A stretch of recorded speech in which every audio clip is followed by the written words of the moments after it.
Overnight, our ship has cruised from Scotland, and I've woken up in one of the most famous cities in the world, London.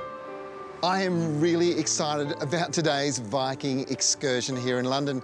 You see, I love a good garden, and this one is the oldest botanical garden in all of London. This is the Chelsea Physic Garden, and it was built back in 1673. It's home to the oldest alpine garden in all of England. Come on, let's check it out. In 1712, Sir Hans Sloane, a famous physician, naturalist, and founder of the British Museum, purchased the gardens and a manor on this site.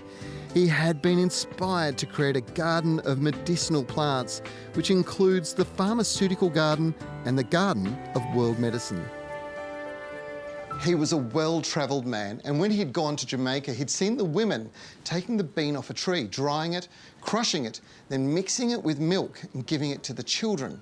Now, miraculously, these kids would recover very quickly, and then they'd ask for more.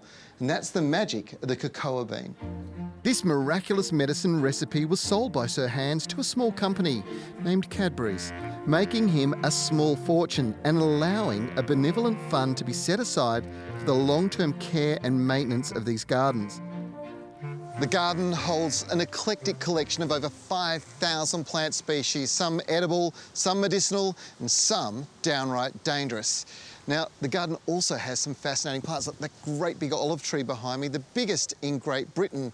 And back in 1976, they harvested the grand total and the record crop of 7 pounds of olives.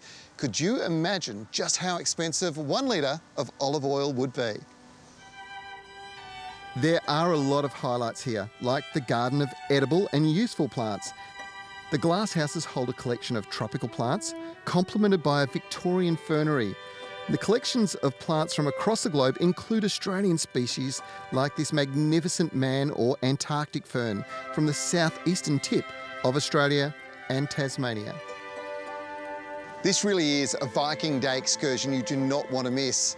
It shares with you stories about people who created remarkable gardens.